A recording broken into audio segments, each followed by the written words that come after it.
can you resit for levels 2 and 3 in December?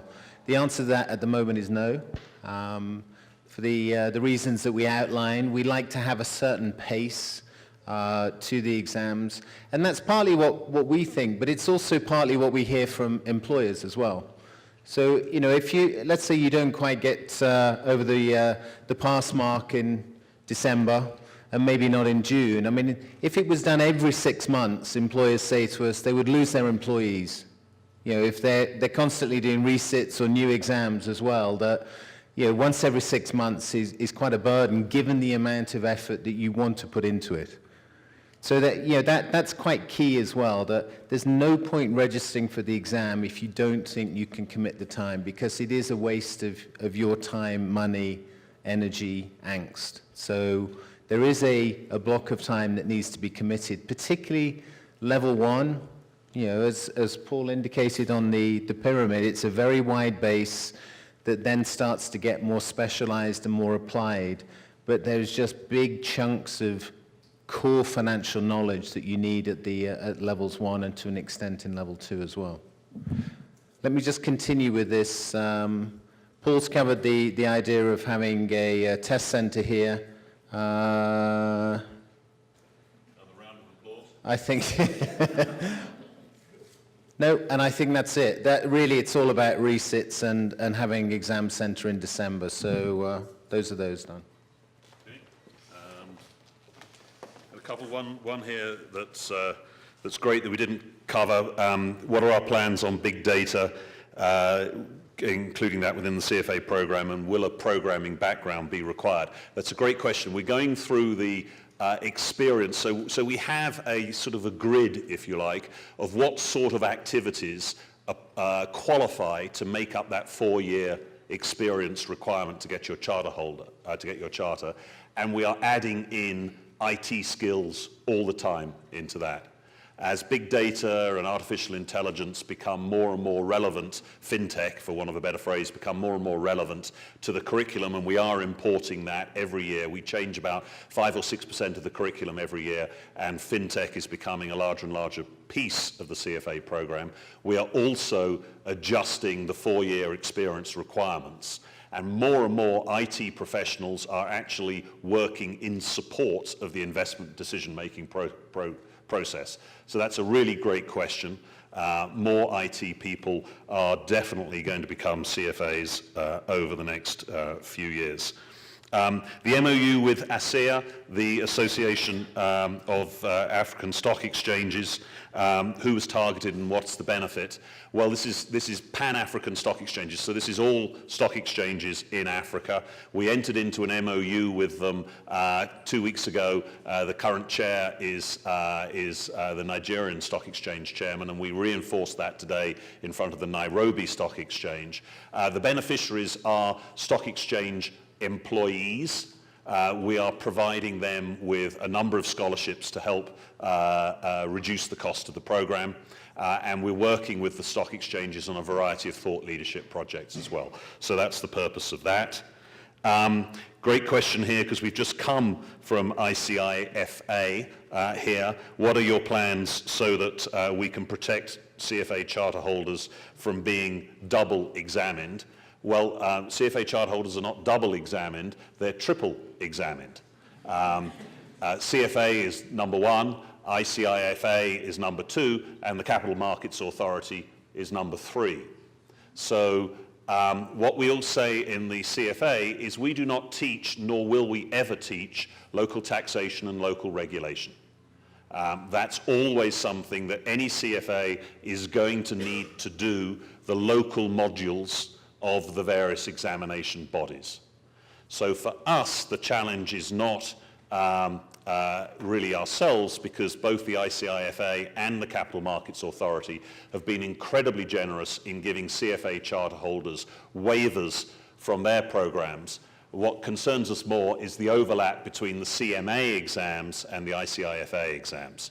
And that is something that perhaps the capital market people who are here tonight can talk more appropriately about than I can, but I hope that those two bodies here in Kenya will work towards reducing that overlap. Sorry, a few questions have been handed me here that I wasn't ready for. Are we planning to start in Tanzania, and when? Well, that's up to Eleanor to answer. Maybe she'll talk a little bit. Yes, we are planning to start in Tanzania. I have no idea, and nor does Eleanor really, why we have had so little success in Tanzania at the moment, and perhaps Fasil might have something to say from an Ethiopian perspective on that. But we are struggling in Tanzania at the moment, so if anyone has any bright ideas on that, I'd like to hear them. How can I as a student register for the program, yet I do not have 4 years of professional experience? Okay, so that's a misunderstanding. You can register for the program at any time as an undergraduate. So you can pass all 3 levels, but you cannot become a CFA until you have 4 years of relevant professional experience, okay? So no one is stopping you registering for the exam before you've got any professional education whatsoever.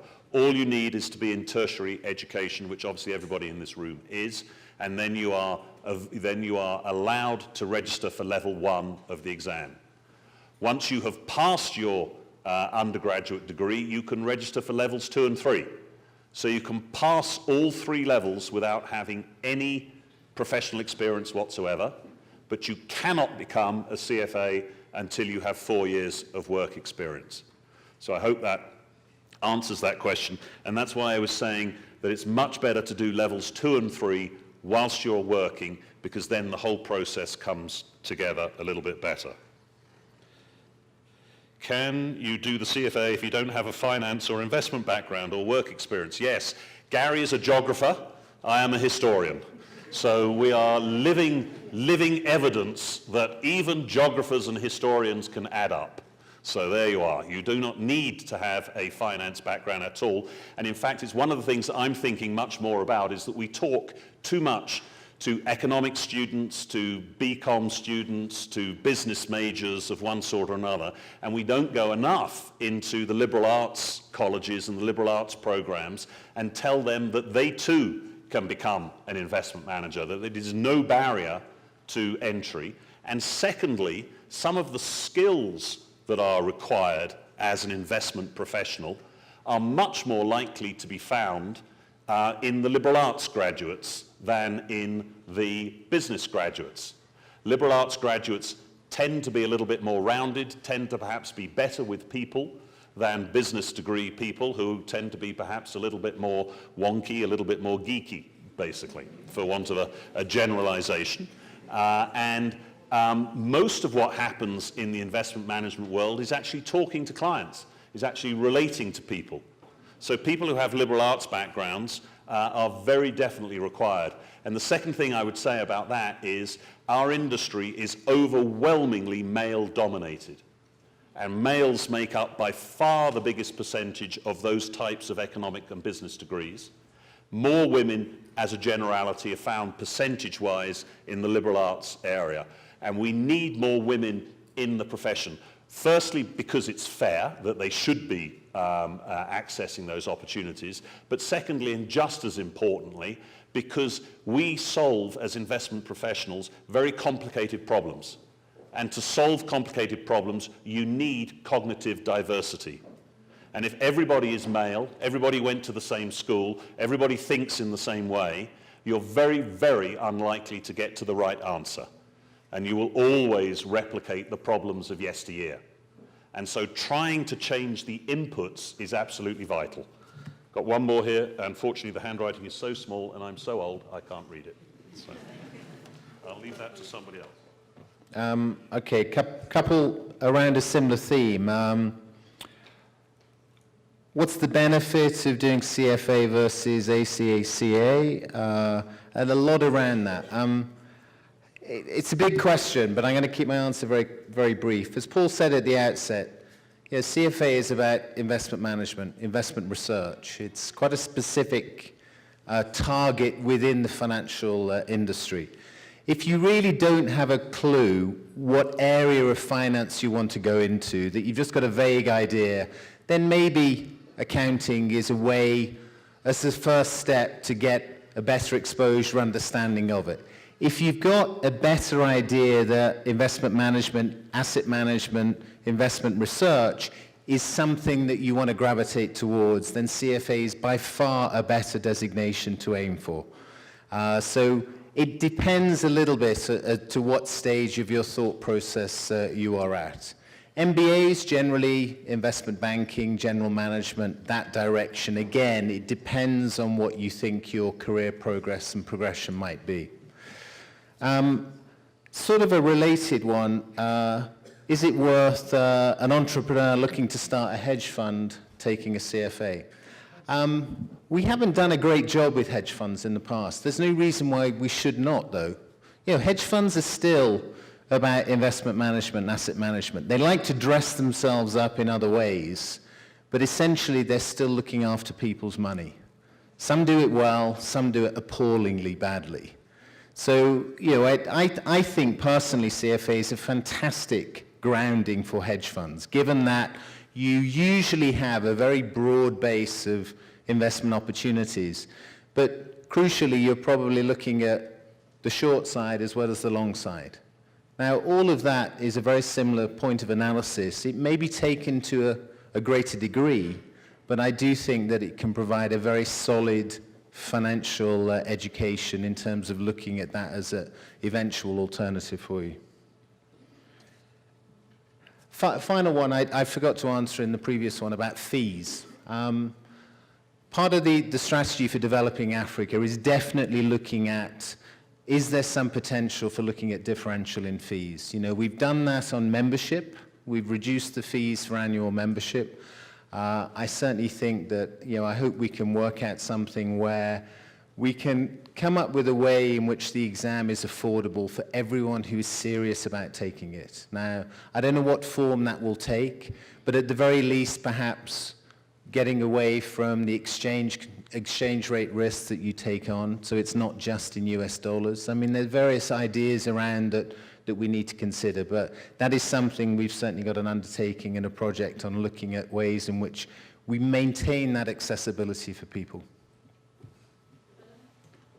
And just to add on to what Gary has said, there are various scholarships which are available. So please apply for the scholarships. And the more you apply, if there's more demand, then they end up giving us more scholarships. So please apply for that. Okay, so I have 3 questions here. Can one sit for the exam in another country where you aren't a citizen? Yes, you can. That's why we have students coming from all of East Africa coming to do the exam in Nairobi. Nigeria doesn't have a test center yet. They have about 3,000 candidates who have to go and sit for the exam in Ghana. So you can sit for the exam in a country where you're not a citizen. There is a shortage of jobs in this industry in Kenya. What are some of the things you would want to do to increase the number of jobs that are out there for the investment professionals? I think we can talk about this, and we've had quite a number of discussions today with the CEOs in the industry, with the Capital Markets Authority, the Retirement Benefits Authority. I think it's more about creating awareness for the CFA designation and what it stands for, and creating the demand from the supply, from the investment industry, from the markets, that this is what a CFA charter holder stands for. When you hire a CFA charter holder, that means you're hiring somebody who holds themselves to a higher standard of ethics, of professionalism. So it's more about that. And we are working with the CFA Institute in terms of creating more awareness for the CFA program. So yeah, and also one of the issues that was raised was also that, yes, there are jobs available, but you might not get the experience that would make us transform the capital markets in Kenya, you know, introduce new products, because we are continuing to do the same things that we've done over the years. So one of those would be probably to look at internships internationally. And that's one thing that we're definitely going to explore with the CFA Institute. I am interested in this is an interesting one. I am interested in working with people and improving lives instead of just stocks and bonds. Can CFA help me achieve this?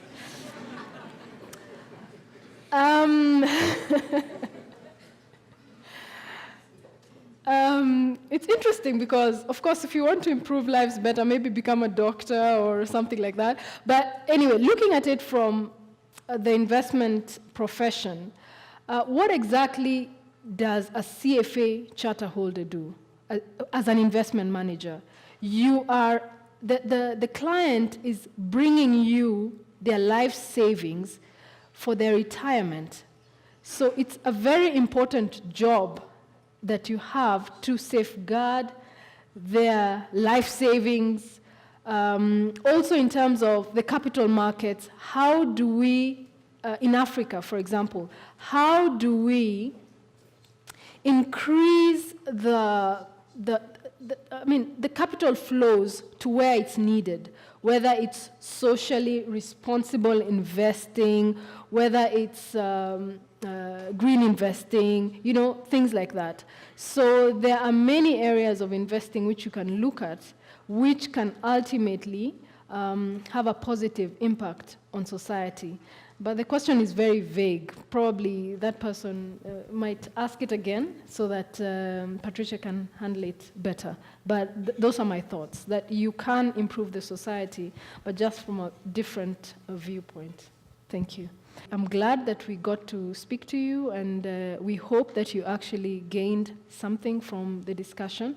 And we are open to further discussions. You can send an email to us through our society address. Follow us on Twitter, on Facebook, on YouTube, and watch all that we do around the region. And if you're interested in learning about the CFA program, get in touch with us. We'll guide you on how to do that. Thank you so much. All right.